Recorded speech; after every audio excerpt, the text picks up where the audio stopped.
Hello students, कैसे हैं आप बच्चों। आज हम एक नए चैप्टर की शुरुआत कर रहे हैं जो बहुत ही इंपॉर्टेंट चैप्टर है और काफ़ी अच्छे लेवल के क्वेश्चन जिससे पूछे जाते हैं, जिससे क्वेश्चन काफ़ी घुमा के पूछे जा सकते हैं और जो चैप्टर हमें काफ़ी कंफ्यूज भी करता है। इसकी एनसीईआरटी की लैंग्वेज हमें काफ़ी परेशान करती है और उस चैप्टर का नाम है इवोल्यूशन।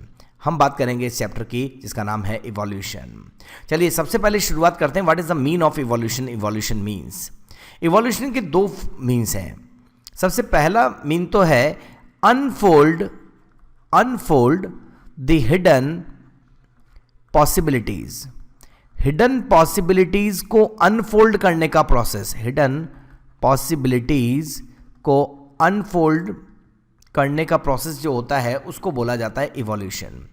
मतलब हमारे अर्थ का फॉर्मेशन, यूनिवर्स का फॉर्मेशन, उस कैसे हुआ, अर्थ पर लाइफ कैसे आई, यूनिवर्स कैसे बना, डिफरेंट प्लैनेट्स कैसे बने, इन सारी पॉसिबिलिटीज़ को अनफोल्ड करने का प्रोसेस, एक फॉर्म से डिफरेंट फॉर्म कैसे आ गई, ये सब है evolution.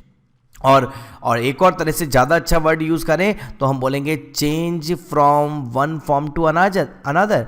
Change from one form to another मतलब एक फॉर्म से दूसरी फॉर्म में कन्वर्ट हो जाना भी तो इवोल्यूशन ही है, इवॉल्व हो जाना।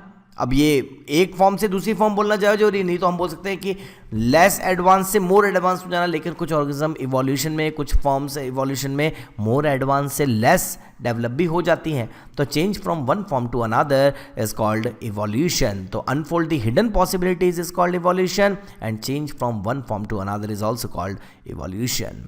तो याद रखें इवोल्यूशन क्या है, change from one form to another. Evolution term सबसे पहले दी थी हर्बर्ट स्पेंसर ने। Evolution term given by Herbert Spencer. लेकिन याद रखें कि हर्बर्ट स्पेंसर के बारे में हम आगे भी बात करेंगे। हर्बर्ट स्पेंसर ने ही सबसे पहले सर्वाइवल ऑफ फिटेस्ट का कंसेप्ट दिया था। उन हर्बर्ट स्पेंसर ने ही सबसे पहले जो टर्म दी उसका नाम था इवोल्यूशन। कैसा है इवोल्यूशन ओवरऑल और अकॉर्डिंग टू डार्विन बात करें तो evolution is a slow, continuous and irreversible process है। कैसा प्रोसेस है? स्लो प्रोसेस है जो काफ़ी स्लो चल रहा है, चलता ही जा रहा है, मतलब कंटिन्यूअस है, और इरिवर्सिबल प्रोसेस है ऑफ चेंज। ठीक है, तो ऐसा चेंज जो स्लो है, ऐसा चेंज जो कंटिन्यूअस है और ऐसा चेंज जो इरिवर्सिबल है, इसे हम बोलते हैं इवोल्यूशन। तो evolution is a slow, continuous and irreversible process of change. Origin of earth की बात करते हैं बच्चों। ऑरिजिन ऑफ अर्थ की अगर हम बात करें तो उससे रिलेटेड जो कॉन्सेप्ट है उसको हम बोलते हैं बिग बैंग हाइपोथेसिस। ठीक है, ऑरिजिन ऑफ अर्थ से रिलेटेड कॉन्सेप्ट को बोला जाता है बिग बैंग हाइपोथेसिस। मतलब सबसे पहले origin of earth and origin of universe को समझा जाएगा, ज़्यादा सही है इसके लिए। और एक और बोलें कि ये पूरा big bang hypothesis origin of earth के साथ साथ ऑरिजिन ऑफ यूनिवर्स को भी बताता है। तो यूनिवर्स और अर्थ के ऑरिजिन से रिलेटेड जो हाइपोथेसिस था उसका नाम था big bang hypothesis. And this big bang hypothesis is given by Abel Lemaitre. एक साइंटिस्ट है जिनका नाम था एबल लैमीटर। इन्होंने बिग बैंग हाइपोथेसिस को एक्सप्लेन किया। कैसे एक्सप्लेन किया समझिएगा अच्छे से बच्चों, हम समझते हैं इस बात को। एबल लैमीटर ने बताया कि सबसे पहले हमारी अर्थ जो थी वो एक, अगर हम बात करें पूरा यूनिवर्स जो था वो एक डेंस बॉल के फॉर्म में था। ये रही एक यूनिवर्स में मिलने वाली डेंस बॉल। सबसे पहले पूरा यूनिवर्स एक डेंस बॉल थी जिसमें हाई टेम्परेचर था, जिसमें हाई प्रेशर था, जिसका प्रेशर बहुत ज़्यादा था। अगर भाई सिंपल सी बात है, अगर एक बॉल है और वो बहुत ज़्यादा डेंस है, अगर एक बॉल को हमने बहुत ज़्यादा डेंस बना दिया तो उस कंडीशन में उसका टेम्परेचर क्या होगा? ज़्यादा होगा। उसमें प्रेशर क्या होगा? ज़्यादा होगा। और जब हाई टेम्परेचर होगा, हाई प्रेशर होगा तो क्या हो गया बच्चों? इसके होने की वजह से हो गया थर्मो न्यूक्लियर एक्सप्लोजन। इसकी वजह से हुआ थर्मो न्यूक्लियर एक्सप्लोजन, एक बहुत बड़ा एक्सप्लोजन हुआ। And this thermonuclear explosion is also called single huge explosion. एक सिंगल ह्यूज एक्सप्लोजन हुआ and due to this single huge explosion, इस थर्मोन्यूक्लियर एक्सप्लोजन या सिंगल ह्यूज एक्सप्लोजन की वजह से क्या हुआ? सब कुछ गैसेस में कन्वर्ट हो गया, मतलब बन गए गैसियस क्लाउड्स। इन सब की वजह से बन चुके थे गैसियस क्लाउड्स, गैस के बादल बन गए। और गैसियस क्लाउड्स जो बने, मतलब सब कुछ जो गैस में कन्वर्ट हो गया। आप समझ पा रहे हैं पूरी बात को? गैसियस क्लाउड्स जो बन गए, जैसे ही थर्मोन्यूक्लियर एक्सप्लोजन हुआ, single huge explosion, this is a very fiery explosion, जिसकी वजह से ये सब कुछ गैस में कन्वर्ट हो गया, गैसियस क्लाउड्स बने। एंड ये क्लाउड्स जो थे वो एक दूसरे के पास आए, ठीक है। इनका मतलब हम बोल सकते हैं कि कंडेंसेशन हुआ, कंडेंसेशन हुआ इनका, condensation due to gravitation, gravitation की वजह से इन गैसेस क्लाउड्स का कंडेंसेशन हुआ। और जब ग्रेविटेशन की वजह से इन गैसेस क्लाउड्स का कंडेंसेशन हुआ तो अब जो स्ट्रक्चर बनी, उसे बोला जाने लगा सोलर नेब्यूला। इस स्ट्रक्चर को बोला जाने लगा सोलर नेब्यूला। इस सोलर नेब्यूला की अगर हम बात करें तो इसका सेंट्रल पार्ट, इस सोलर नेबुलर का सेंट्रल पार्ट बहुत ज़्यादा गर्म था। और आप सभी जानते हैं ये क्या था, ये था सन। क्या था? सन था। और जिसका सेंट्रल पार्ट बहुत ज़्यादा गर्म था, जिसे हम सन बोलते हैं, जिसको हमारी अर्थ से 148.5 मिलियन किलोमीटर दूर है। और याद रखें कि सन का सरफेस जो है, उसका टेम्परेचर, सन की सरफेस को हम बोलते हैं कोरोना, उसका टेम्परेचर है 6000 डिग्री सेल्सियस, जबकि सन के सेंटर का टेम्परेचर है 2 करोड़ डिग्री सेल्सियस। तो सोलर नेबुला का सेंट्रल पार्ट बना सन। और उसकी पेरिफेरल बॉडीज की अगर हम बात करें, उससे जो पेरिफेरल बॉडीज निकली, वो पेरिफेरल बॉडीज थी प्लैनेट्स। पेरिफेरल बॉडीज जो थी, उसके आसपास जितनी भी बॉडीज थी, पेरिफेरल बॉडीज जो थी, उन्हें ही कहा जाने लगा, क्या कहा जाने लगा बच्चों? प्लैनेट। और आप सभी जानते हैं कि प्लैनेट्स में अर्थ, मरकरी, मार्स, नेपच्यून, ठीक है, यूरेनस, प्लूटो, ठीक है, उनमें बहुत सारे, आप जुपिटर, सैटर्न, आप सभी नाम सुने होंगे आपने प्लैनेट्स के। मुझे यहाँ पे ज्योग्राफी नहीं बतानी बच्चों, मुझे केवल इतना बताना कि सोलर नेबुला जो बना था कंडेंसेशन से, गैसेस क्लाउड से, उनके सेंट्रल पार्ट पे अरेंज हो गया सन, जिसका टेम्परेचर बहुत ज़्यादा था। और पेरिफेरल बॉडीज बनी, जिन्हें हम बोलते हैं प्लैनेट्स। क्या बोलते हैं? प्लैनेट। और उनमें से हमारा जो प्लैनेट है, जिसके बारे में हम बात करते हैं, कौन सा? अर्थ। हमारा प्लेनेट है अर्थ। और ये अर्थ प्लेनेट जो है, इस पर लाइफ कैसे आई, इस चैप्टर में हमें ये बात करनी है। तो बिल्कुल बेसिक बात की जा रही है कि बताया जा रहा है कि किस तरह से हमारे अर्थ पर हमारी ओरिजिन हुआ हमारे यूनिवर्स का, जिसे एक्सप्लेन किया गया बिग बैंग। ये जो वर्ड लिखा था, thermonuclear explosion, single huge explosion, ये ही तो है बच्चों क्या? Big bang. तो बिग बैंग हाइपोथेसिस किस तरह से ओरिजिन ऑफ यूनिवर्स को बताता है, ये हमने बात की। और इनके अकॉर्डिंग, बिग बैंग थ्योरी के अकॉर्डिंग, यूनिवर्स ओरिजिनेट हुआ अप्रॉक्स 20 बिलियन ईयर्स एगो। करीब 20 बिलियन ईयर्स एगो हमारे यूनिवर्स का फॉर्मेशन हुआ। 20 बिलियन ईयर्स पहले हमारा यूनिवर्स बना। और अगर हम बात करें कि 20 बिलियन साल पहले हमारा यूनिवर्स बना था। ठीक है, चलिए आगे बात करते हैं, और बात करते हैं इस चैप्टर से रिलेटेड। अब बात करते हैं origin of earth. The big bang theory propose that the universe had an explosive beginning. The universe originated about 20 billion, जो हम पढ़ चुके हैं वही बात लिखी है बच्चों। The universe originate about 20 billion years ago. करीब हमारा यूनिवर्स बना कितने पहले? 20 billion years ago. By big bang thermonuclear explosion called single huge explosion of a dense entity about 4.6 billion years ago. Our solar system, you know that our solar system, solar nebula, was probably created when the gaseous clouds or solar nebula started to collapse under the force of its own gravity. मैं आपको ये बात पूरी बता चुका हूँ कि gaseous clouds, इनको हम सोलर नेबुला बोलते थे, वो कोलैप्स होने लगे, एक दूसरे के पास आने लगे अपनी ग्रेविटी की वजह से, until it became a flattened spinning disk, जब तक ये क्या नहीं बन गए? फ्लैट स्पिनिंग डिस्क नहीं बन गए of atoms and particles. It's central region heated up and become a star.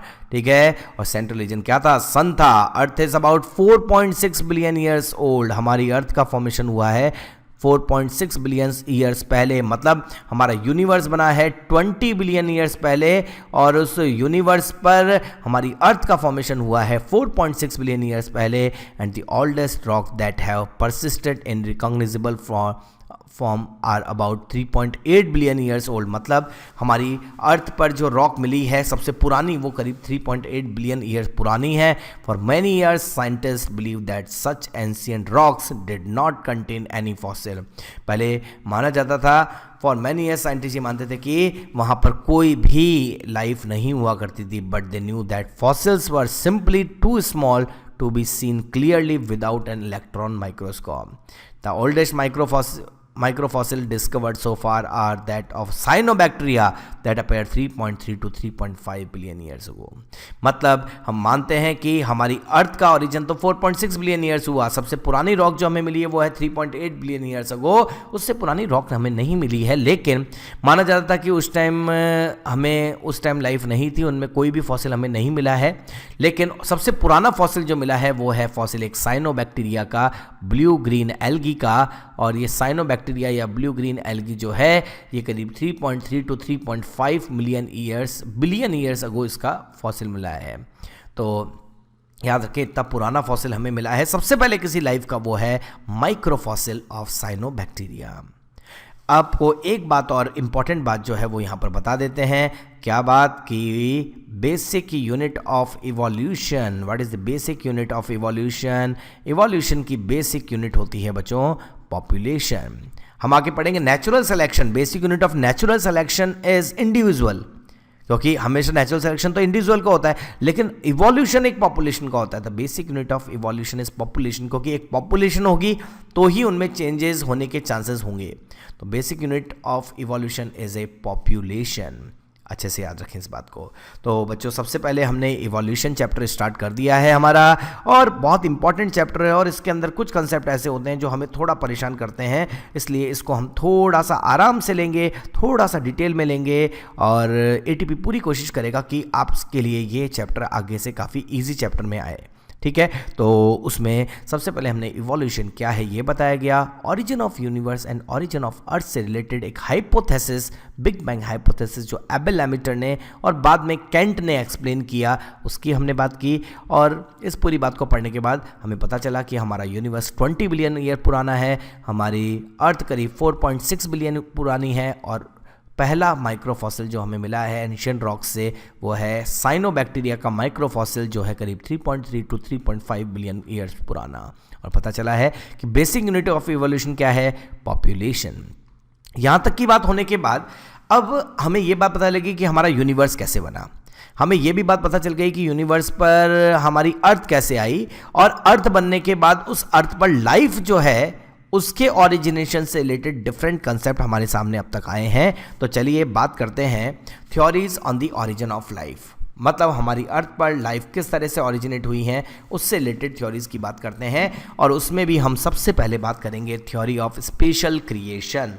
बिल्कुल कुछ आज ऐसी थ्योरीज को कंप्लीट करते हैं बच्चों, जो थ्योरीज जो बिना सिर पैर की हैं, जिनका कोई वजूद नहीं है, जो नहीं बताती प्रॉपरली कि सही में ओरिजिन ऑफ लाइफ कैसे हुआ था, लेकिन फिर भी इन थ्योरीज की बात तो करते ही हैं।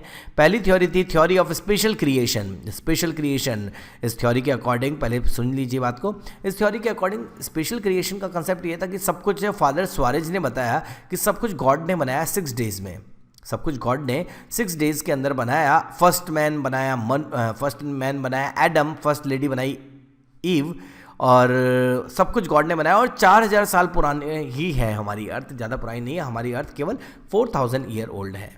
तो ये कंसेप्ट था फादर स्वारेज का। तो सीधी सीधी बात है, फादर स्वारेज ने तो बोला कि भाई सब कुछ गॉड ने बनाया है, लेकिन साइंस में अगर आप हैं तो आपको कम से कम अभी तो इस टाइम तो हमें गॉड पे बिलीव नहीं करना चाहिए, क्योंकि हमें ये बात माननी चाहिए कि साइंस जब बात कर रही है तो वो फैक्ट पे बात कर रही है। ठीक है, तो अगर हम बात करें कि थ्योरी ऑफ स्पेशल क्रिएशन को बिल्कुल भी एक्सेप्ट नहीं किया गया है, क्योंकि इसके अकॉर्डिंग सब कुछ गॉड ने बनाया है और अर्थ हमारी 4000 ईयर ओल्ड है। ठीक है, लेकिन रेडियो एक्टिव डेटिंग मेथड से हमें पता चला है कि हमारी अर्थ जो है करीब 4.6 बिलियन पुरानी है, ईयर्स पुरानी है। तो ये आती है थ्योरी ऑफ स्पेशल क्रिएशन। पढ़ते हैं अब। तो theory of special creation stated that the life was created bye supernatural power, मतलब सीधा सीधा गॉड बोला जा रहा है, in the form of which has not undergone any change. जब बनाई गई थी तब से आज तक हमारी अर्थ वैसी है। Life is unchangeable, life and earth is unchangeable since origin. ठीक है, तो हमारी अर्थ 4000 साल पुरानी है और जैसी थी आज भी वैसी है, उसमें कोई चेंज नहीं हो रहा है। मतलब ये तो इवोल्यूशन के मीन को ही एक्सप्लेन नहीं करते हैं। It was given by father Suarez. God created life in 6 days, इनके अकॉर्डिंग गॉड ने 6 दिन के अंदर लाइफ बनाई from materia prima and man was created by him. उन्होंने ही क्या बनाया, मैटेरिया प्राइमा बनाया। On the 6th day, last day, इन्होंने मैन बनाया जिसका नाम था Adam. And according to this the theory earth is 4000 year old. इस थ्योरी के अकॉर्डिंग अर्थ हमारी ज़्यादा पुरानी नहीं है बच्चों, 4000 साल पुरानी ही है। आप हो सकता है कि इसको पढ़ते पढ़ते हंस भी रहे हों, लेकिन इनके अकॉर्डिंग फर्स्ट मैन जो था वो था मनु। फर्स्ट मैन था एडम, और एडम की 12th रिब से फर्स्ट लेडी इवॉल्व हुई थी। फर्स्ट लेडी जो आई थी वो थी ईव, ठीक है। और अकॉर्डिंग टू हिंदू माइथोलॉजी के अकॉर्डिंग हम बात करें तो सब कुछ लॉर्ड ब्रह्मा ने बनाया है, सब कुछ लॉर्ड ब्रह्मा ने बनाया है। और ब्रह्मा जी ने जो हमारे यूनिवर्स का फॉर्मेशन किया, अर्थ का फॉर्मेशन किया, तो उनके अकॉर्डिंग फर्स्ट मैन जो आया था according to Hindu mythology, first man था मनु और फर्स्ट लेडी थी श्रद्धा। तो बच्चों मैं आपको थोड़ी डिटेल दे रहा हूँ, लेकिन आपको खुद को लग रहा होगा कि सर आप इतने अच्छे अच्छे कंसेप्ट बताते हैं और आज आप कैसी चीज़ें बता रहे हैं। लेकिन बच्चों कभी कभी ऐसे भी क्वेश्चन पूछे जा सकते हैं, नीट के ही बारे में हम कुछ नहीं कह सकते। कई बार बहुत सिंपल क्वेश्चन भी आ जाता है, कई बार क्वेश्चन काफ़ी डिफिकल्ट भी आ जाता है। लेकिन सिंपल में ऐसा क्वेश्चन आ जाए और हम ना कर पाएँ तो ये हमारे लिए बहुत बुरी बात हो जाएगी, क्योंकि बहुत ही सिंपल क्वेश्चन होगा और जो हमें नहीं आता होगा। इसलिए कुछ चीज़ें ऐसी भी याद रखें। अकॉर्डिंग टू ब्रह्मा जी हमारी अर्थ को 21 days में बनाया गया ब्रह्मा जी ने, और फर्स्ट मैन मनु था, फर्स्ट लेडी श्रद्धा थी। And according to father Suarez सब कुछ गॉड ने बनाया 6 days में। फर्स्ट मैन था एडम और उसकी 12th रिब से आई थी first lady Eve. This is a theory of special creation जो पूरी तरह से क्या बिल्कुल भी किसी भी तरह से नहीं बताती कि हमारी अर्थ कैसी है, लेकिन ये थ्योरी ये बताती है कि life and earth is unchangeable since origin. जब से हमारी लाइफ आई है तब से जब से हम बोल सकते हैं अर्थ बनी है, तब से उसके अंदर कोई चेंज नहीं हो रहा है। और कब बनी है अर्थ? अभी बनी है 4000 साल पहले ही, ठीक है। सेकंड थ्योरी आती है थ्योरी ऑफ कैटास्ट्रोफिज्म। कैटास्ट्रोफिज्म का कंसेप्ट बताता है कि हमारी अर्थ पर सब कुछ जो बना है, सब कुछ जो लाइफ आई है, सब कुछ जो बना है वो एक कैलेमिटी के बाद आया है, और एक प्रलय आई है, एक नेचुरल डिजास्टर हुआ है, कैटास्ट्रॉफ हुआ है, और उसके बाद वापस से लाइफ आई है, और उसके बाद लाइफ आने के बाद कुछ टाइम के बाद वापस से कैटास्ट्रॉफ होता है और सब कुछ खत्म हो जाता है। मतलब पहले इस बात को मैं सिंपल वे में समझाता हूँ। थ्योरी ऑफ कैटास्ट्रोफिज्म से समझाया गया कि भाई हमारी अर्थ पर लाइफ जो है वो गॉड लेकर आते हैं, तो वापस गॉड आ गए, तो आपको पता ही है कि ये वापस से बिना सिर पैर की कहानी आने वाली है। और गॉड लेकर आते हैं, और गॉड उसके बाद कुछ टाइम के बाद गॉड सब कुछ ख़त्म भी कर देते हैं। एक प्रलय लेकर आते हैं, या एक कैलेमिटी आती है नेचुरल, या कैटास्ट्रॉफ होता है जिसकी वजह से सब कुछ सारे ऑर्गेनिज्म मर जाते हैं, और उसके बाद नई लाइफ आती है। तो थ्योरी ऑफ कैटास्ट्रोफिज्म ये एक्सप्लेन करती है कि किस तरह से हमारी अर्थ पर लाइफ आती है और कैटास्ट्रॉफ से फिर चली जाती है, फिर उसके बाद गॉड वापस से नई लाइफ बनाता है इनऑर्गेनिक मैटर से। तो ये थ्योरी जॉर्ज क्यूवियर ने दी थी। तो देखते हैं क्या बोलते हैं ये। इन्होंने बोला कि theory of catastrophism was given by Georges Cuvier, according to which after a gap of certain period called age, कई एज के बाद the world undergoes a catastrophe और सडन कैलेमिटी होती है which kills almost all the living organism. लगभग सारे organism को मार देता है ये calamity, and then God create new generation और new life from inorganic matters. तो इन्होंने बताया कि इनऑर्गेनिक मैटर से लाइफ आती, लेकिन आने का प्रोसेस जो था वहाँ नाम लिख दिया गया गॉड का। तो बच्चों ये थ्योरी भी साइंस के अकॉर्डिंग अभी तक भी प्रूफ नहीं है, ठीक है। चलिए उसके बाद नेक्स्ट कंसेप्ट आया थ्योरी ऑफ बायोजेनेसिस। बायोजेनेसिस का कंसेप्ट समझते हैं बच्चों, और फिर कॉस्मोजोइक थ्योरी भी एक आपको बताई जाएगी। बायोजेनेसिस का कंसेप्ट समझिए। बायोजेनेसिस का जो कंसेप्ट था वो कंसेप्ट दिया गया था, सबसे पहले तो इस कंसेप्ट से पहले एक कंसेप्ट आया था थ्योरी ऑफ ए बायोजेनेसिस। उन्होंने बोला था कि लाइफ ऑरिजिनेट स्पॉन्टेनियसली, ठीक है। थ्योरी ऑफ ए बायोजेनेसिस जो है वो एरिस्टोटल ने दी थी, ठीक है। एरिस्टोटल ने एक कंसेप्ट दिया था। Aristotle gives theory of A biogenesis. A biogenesis के कंसेप्ट दिया था, और इस कंसेप्ट के अकॉर्डिंग लाइफ ऑरिजिनेट, इस कंसेप्ट के अकॉर्डिंग लाइफ ऑरिजिनेट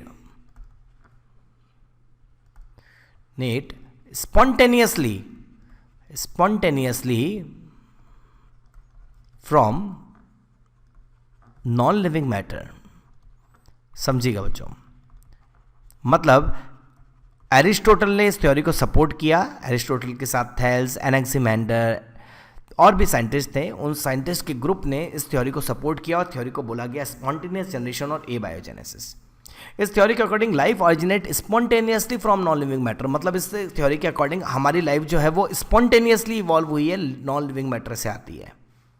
एरिस्टोटल ने बोला और उसके साथियों ने बोला कि नाइल रिवर के वाटर पे जब सनलाइट पड़ी तो फ्रॉग्स एंड क्रोकोडाइल इवॉल्व हुए, मड से फ्रॉग इवॉल्व हो गया। तो इस तरह के कंसेप्ट दिए गए। फिशेस इवॉल्व हुई, इसी तरह से सनलाइट जब वाटर में आई तो फिशेस इवॉल्व हुई। तो ये कंसेप्ट दिया गया एबायोजेनेसिस का कि लाइफ नॉन लिविंग से स्पॉन्टेनियसली आ जाती है, अपने आप ही आ जाती है। ठीक है, लेकिन आप सभी को पता है कि ऐसा नहीं होता और इसलिए इस कंसेप्ट को डिस्प्रूव करने के लिए दी गई theory of biogenesis. Theory of biogenesis जो थी वो स्टैंड करती है केवल एक कंसेप्ट पे। हक्सले का एक कंसेप्ट था, मैं आपके सामने बोलता हूँ, concept of Harvey and Huxley ने एक कंसेप्ट दिया था और हार्वे और हक्सले का कंसेप्ट जो था वो मैं लिखता हूँ आपके सामने। ओमनिस वाइवम एक्स ओवो और Vivo. Omnis vivum ex ovo और वीवो मतलब life comes from pre existing life. इसका मतलब होता है कि life comes from pre existing life. ये क्या बोल रहे थे? एरिस्टोटल ने बोला था एबायोजेनेसिस में कि life originate spontaneously from non living matter, अपने आप आ जाती है नॉन लिविंग मैटर से। जबकि ओमनिस वाइवम एक्स ओवो और विवो का कंसेप्ट देकर इन्होंने एक्सप्लेन किया, इस कंसेप्ट को इन्होंने किस तरह से एक्सप्लेन किया कि life always comes from pre-existing life। हमेशा लाइफ आती है प्री एग्जिस्टिंग लाइफ से आती है, अपने आप कभी नहीं आती। तो थ्योरी ऑफ बायोजेनेसिस में हार्वे एंड हक्सले ने ओमनिस वाइवम एक्स और विवो का कंसेप्ट दिया। उन्होंने बोला कि लाइफ हमेशा पहले से मिलने वाली लाइफ से आती है, अपने आप नहीं आती। लेकिन इनका ये कंसेप्ट, ये एरिस्टोटल का कंसेप्ट, इसको डिस्प्रूव करने के लिए ये कंसेप्ट दिया गया, लेकिन उसे प्रैक्टिकली प्रूव कौन करे? कैसे बताया जाए कि हाँ भाई लाइफ पहले से लाइफ से ही आती है, अपने आप नहीं आती? इस चीज़ को एक्सप्लेन करने के लिए 3 साइंटिस्ट आए जिनके नाम थे Francesco Redi, Lazzaro Spallanzani and Louis Pasteur. अब पूरी बात को समझते हैं, पूरी बात को पढ़ते हैं, फिर उसके बाद मैं आपको पूरी बात को समझाता हूँ एक अलग एक्सपेरिमेंट से। ठीक है, तो अगर हम बात करें theory of biogenesis, life from life always come from pre existing life. Omnis vivum ex ovo और विवो वाज प्रूव्ड बाय दिया तो किसने था? हार्वे एंड हक्सले ने। इसको प्रूव किया Francesco Redi, Lazzaro Spallanzani and Louis Pasteur independently, अलग अलग किए practical. They disprove theory of spontaneous generation और एबायोजेनेसिस, इस कंसेप्ट को डिस्प्रूव किया इन्होंने। Francesco Redi prove that flies could not arise from putrefying meat without their eggs. ठीक है, याद रखें, रेडी ने बोला कि कभी भी फ्लाइज जो होती हैं जब तक मीट से अपने आप, ऐसा नहीं कि सड़े हुए मीट से फ्लाइज आ जाती हैं, सड़े हुए मीट से नहीं आती, केवल सड़े हुए मीट में उनके अंडे होने चाहिए तभी जाके उनसे क्या आती है? लाइफ आती है। स्प्लैंजानी ने बताया कि putrefaction of meat is due to microbes in the air and it can be prevented by boiling and sealing the meat in air tight container. मतलब अगर एक खुले में मीट को रख दिया जाए तो उसका प्यूट्रिफिकेशन होता है, वो सड़ने लगता है। तो वो सड़ने क्यों लगता है? क्योंकि उसके अंदर क्या हो जाते हैं? माइक्रोब्स की वजह से वो सड़ने लगता है। लेकिन यहीं पर मैं अगर मीट को बॉईल कर दूं और बॉईल करने के बाद सील कर दूं एक एयर टाइट चैम्बर में, कंटेनर में, तो अब उसका क्या नहीं होगा? अब उसका प्यूट्रिफिकेशन नहीं होगा। और सबसे अच्छे से एक्सप्लेन करने के लिए पास्चर ने इसे gave a definite proof of life arising from pre-existing life using microbes and sterilization method दिया। ठीक है, he performed swan neck flask experiment। तो क्या बच्चों आप देखना चाहेंगे स्वान नेक फ्लास्क एक्सपेरिमेंट क्या था? तो चलिए देखते हैं स्वान नेक फ्लास्क एक्सपेरिमेंट। इन्होंने क्या किया, एक फ्लास्क लिया, हम बात कर रहे हैं लुइस पास्चर के एक्सपेरिमेंट की। लुइस पास्चर ने एक फ्लास्क लिया और इस फ्लास्क की गर्दन को इन्होंने इस तरह से सीधा रखा। एक फ्लास्क लिया, उसकी गर्दन को ऐसे सीधा रखा।